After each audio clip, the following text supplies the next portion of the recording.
Good morning everyone, welcome back to my channel. जे लोक मला इंस्टाग्रामला फॉलो करतात त्यांना माझ्या स्टोरीवरनं कळालंच असेल की मी काल दादासोबत कर्नाटकला आलो आहे, हम्पीला. सो आज सकाळी उठलो 6 वाजता आणि आता वाजलेत 7:30, म्हणजे 1.5 तासात आवरून झालेलं आहे. आणि आता प्लॅन आहे विरूपक्षला जायचा. दादा म्हणतोय की इथून चालत मेन रोडला जाऊन आपण बसने जाऊयात आणि तिथून मग विरूपक्षला जाऊन तिथेच 1-2 किलोमीटरवरती गाडी रेंटवर मिळेल आणि तिथून मग आम्ही बाकीच्या लोकेशन्सवर जाऊ आणि ते लोकेशन्स डिरेक्टली तिथे गेल्यावरतीच मी तुम्हाला सांगतो. चलो.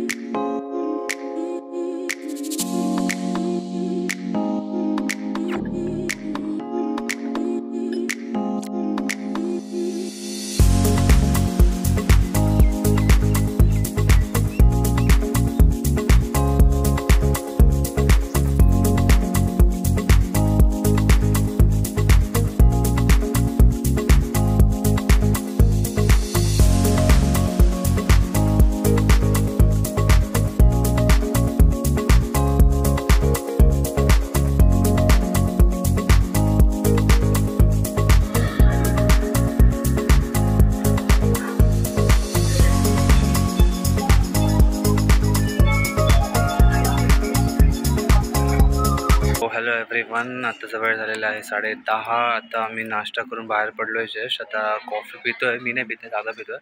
दर्शन पण खूप खूप खूप छान झाले. तिथे शूट नाही केलं बिकॉज फर्स्ट विजिट, पहिले तर दर्शन करणं इम्पॉर्टंट होतं. सो दर्शन केलं आणि गर्दी पण होती, सो शूट करता पण नाही आलं जास्त. प्लॅन तर तसा आहे विजय विठ्ठल टेम्पलला जायचा, बट आता ते कसं जायचं ते बघूयात. बिकॉज आम्ही आता गाडी रेंट करणार होतो. ते थोडं इथनं 3-4 किलोमीटर लांब आहे. पहिले तिथे जायला लागेल, तिथून मग त्या टेम्पलला जाणार. ओके, चलो.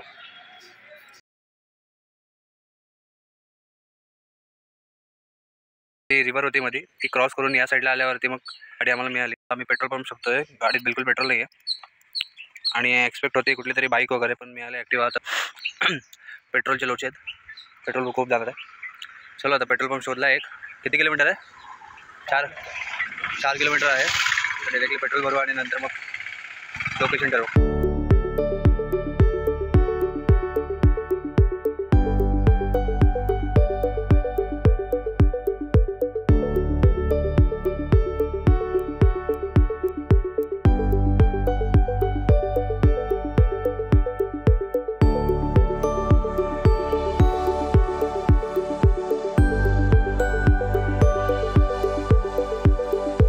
So we have reach to the Vijay Vitthal temple. आता पार्किंगमध्ये आहे. पार्किंगमध्ये गाडी आता पार्क केली आहे दादाने. अँड आता मी आणि दादा जातो तिकडे टेम्पलच्या इथे. पार्किंगपासून 1 किलोमीटरवरती ते मंदिर आहे आणि तिथून यायला 2 ऑप्शन आहे. एक तर तुम्ही चालत येऊ शकता किंवा ई कारने येऊ शकता. आणि त्याचे प्रायजेस आहेत 10 रुपीज आणि 20 रुपीज. एकदा तुम्हाला तिथे जाऊन सोडतील तेव्हा फक्त तुम्हाला 10 रुपीज द्यायचे. तर तुम्हाला जाऊन येऊन करायचं असेल तर मग 20 रुपीज द्यायला लागतील तुम्हाला. आता आम्ही तर चालत निघालो आहे, जास्त डिस्टन्स नाही, 1 किलोमीटरच आहे. सो आम्ही चालतच निघालो आहे. अर्धा रस्ता पार झाला आमचा. आता इथे होल्ड घेतला आहे. 12:30 वाजलेत, खूप ऊन लागतात. तरी पण आम्ही चालतच जाणार. 5 मिनिटात निघालो. We have reach to the Vijay Vitthal temple. आणि या टेम्पलच्या इथूनच अंजनी हिलसुद्धा दिसते आपल्याला. अंजनी हिल्सच्या इथूनच आता मगाशी आपण आलो पेट्रोल वगैरे भरून. पण आजचा जो प्लॅन आहे तो की साऊथ हम्पी फिरायचा आणि नेक्स्ट डे आपण म्हणजे की उद्याचा दिवस नॉर्थ हम्पी फिरण्याचा आहे. सो आज आपण त्या साईडला जाणार नाही आहोत, म्हणजे त्या साईडनेच आलो मगाशी गाडी घेऊन आपण पेट्रोल वगैरे भरून. बट आपला जो स्टे आहे तो साऊथ हम्पीला आहे. सो आम्ही साऊथला आलो. सो आता जी गाडी आहे ती नॉर्थमध्येच द्यायची आहे परत. सो दादाला म्हटलं की उद्या जाऊ आपण नॉर्थला आणि नॉर्थ उद्या फिरूयात, जसं की ते अंजनी हिल अँड एक्सेट्रा जे काय असतील ते. आणि आज आपण साऊथमध्ये फिरतो आहे विजय टेम्पल. आता इथून आपण आज जाऊयात. दादा तिथे काहीतरी वाचतोय, ते मी पण आता जातो आणि वाचतो आणि मग जातो आतमध्ये. अरे बाप रे बाप, किती ऊन आहे. गॉगल आणि रुमालशिवाय इथे येऊ नका बिलकुल. जर दुपारच्या टायमात येत असेल तर. हां, आम्ही आतमध्ये असंच होत आता अँड तिकीट काढायलाच विसरलो. आता परत बाहेर आलो आहे. आता तिकीट काढतो आहे. मग तिकीट काढणार, मग आतमध्ये जाणार आणि मग तुम्हाला सगळं दाखवणार. चलो.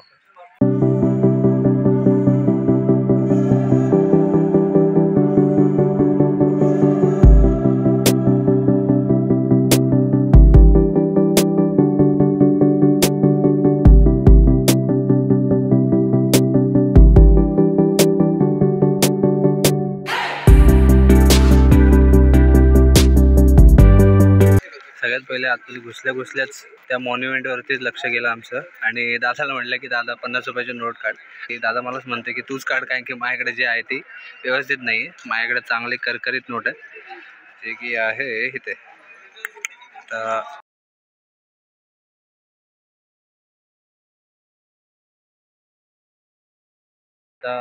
दादा फोटो काढतोय मॉन्युमेंटसोबत आणि मी पण काढायला जातो आता. मेमरीज कलेक्ट करूयात आणि असंच खूप खूप खूप फिरायची आहे इच्छा. दिस वॉज द फर्स्ट मॉन्युमेंट आणि सेकंड ट्रिपच आहे माझी आउट ऑफ स्टेट, महाराष्ट्राच्या बाहेर. सो असं बरेच ठिकाणी फिरायचं आहे आपल्याला, ते मी कॅप्चर करत जाईन. आणि या विजय विठ्ठल टेम्पलमध्ये आलेलो आहे आता आम्ही आणि आतमध्ये जाऊन आलो आहे. तिथली जी मूर्ती आहे ती आता पंढरपूरला आहे. ऑलमोस्ट सगळ्यांना माहितीच आहे ही गोष्ट, सो मी काही परत सांगत बसत नाही. तर आम्ही नेक्स्ट लोकेशनवर जातो. डायरेक्टली आपण आता पाणी पिणी पिऊयात मस्तपैकी. मगाशी एक ब्रेक घेतला 15 मिनिटाचा, पण तरी एकदा बिकॉज आता परत 1 किलोमीटर चालत जायचं एवढं. सो तिथे बघत आता काय काय ठरवतं पुढे जायचं. हे 4 प्लेसेस तर आहेत डिसाईड केलेले आणि लास्टचा जो प्लेस आहे तिथे सनसेट बघायला जायचं आहे. सगळे प्लेसेस मी इन डिटेल एक जागेवरती जाईन तेव्हा तुम्हाला सांगेन, असं सांगत नाही आता.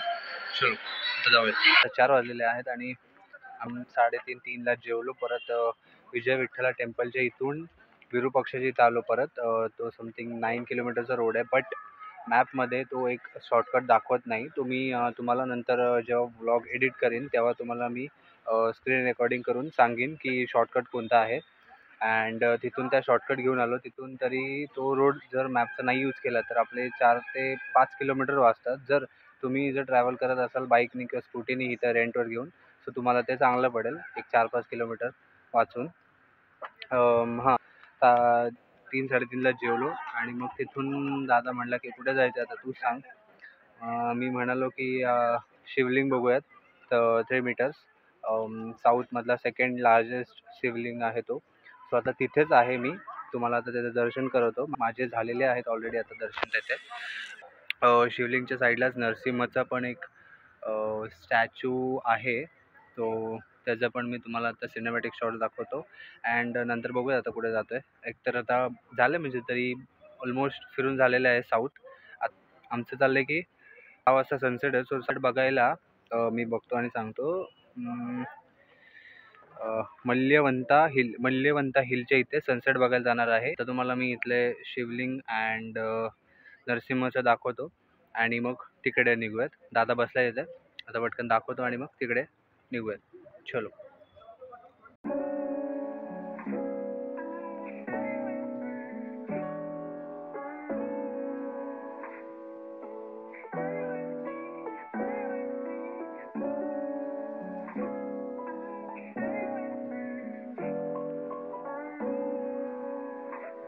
टुरिस्ट बोलतोय हेमकुंडा हिल.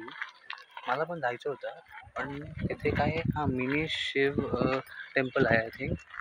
मी काल बघितलेलं, बट आता तिथे न जाता आम्ही ठरवलं की क्वीन्स बाथला जायचं.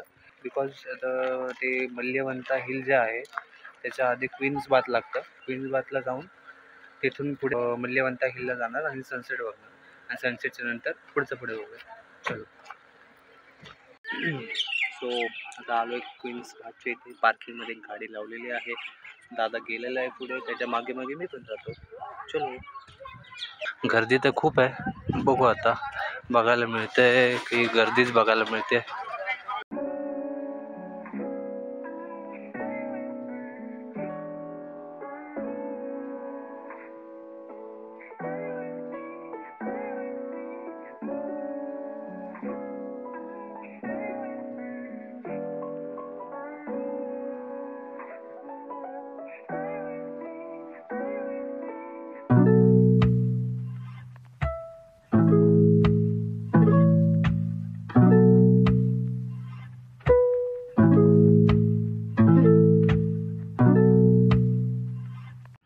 बागच्या इथून बाहेर निघाल्यावरती इथेच गार्डनमध्ये येऊ शकता आणि मस्त झाडाच्या खाली वगैरे बसायला जागा आहे. तुम्ही इथे शांतपणे येऊन बसू शकता. एक 15-20 मिनिटाचा रेस्ट घेऊन तुम्ही डिरेक्टली मल्ल्यावंतीलच्या इथे तुम्ही जाऊ शकता आणि सनसेट एन्जॉय करू शकता. इथून तसंही जवळच आहे. आणि हां, तुम्हाला जर फिरायला इथे यायचं असेल कर्नाटकमध्ये हम्पीच्या इथे तुम्ही नक्कीच नोव्हेंबर टू जानेवारीच्या मंथमध्येच या. बिकॉज खूप गरम असतं. खूप म्हणजे खूप गरम असतं. आता तरी आज आम्ही निघालो काहीतरी समथिंग 7:30-8ला निघालो आणि सगळं एक्सप्लोर करून 11च्या दरम्यान आम्ही गाडी घेतली. 11-12:30 समथिंग काय माहीत नाही, आता टाईम पण माहीत नाही. बट तेव्हा जी गरमी होत होती त्यानंतर मग आमची एनर्जी पूर्ण डाऊन झालेली. असं वाटत होतं की घरी जावं, बट आम्ही नव्हतोच जाणार, वाटत होतं जस्ट. त्यानंतर मग 1-2 नंतर म्हणजे 11 ते 2मध्ये तुम्ही इथे फिरूच शकत नाही बिकॉज फुल गरमी असते. बट थंडावा असतो वारामध्ये. 2 नंतर काही वाटत नाही. 2 नंतर तुम्ही जेवा मस्तपैकी, लंच करा आणि मग अजून तुम्ही फिरू शकता. जसं की आता आम्ही फिरतोय, आम्हाला खूप एनर्जी आहे, आम्ही अजून फिरू शकतो. आम्ही प्लॅन्स आहेत तसे पण फिरायचे, सो फिरूयात अजून. दादा म्हणतोय आता कुठेतरी जाऊ, अजून रात्री लेट जाऊयात. बघूयात आता कधी जातं. चलो आता जाऊया डिरेक्टली हिलवरती सनसेट बघायला.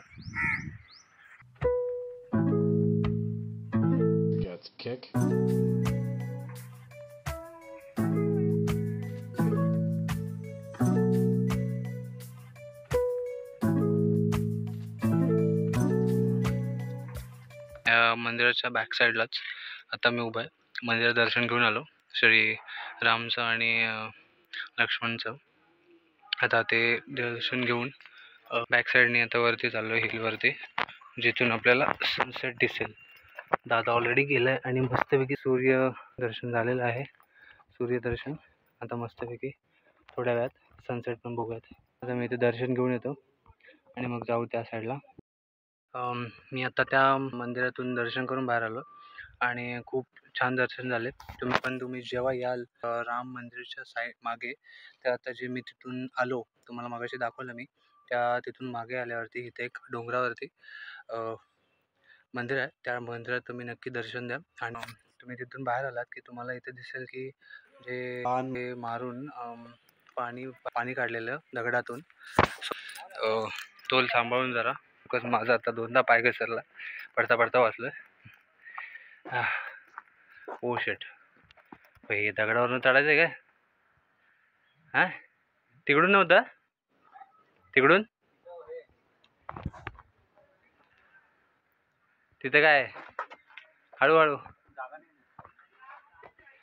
चढला. आता तो चढल्यावरती मी पण चढतो आणि मग डायरेक्टली तुम्हाला तिथून व्ह्यू दाखवतो.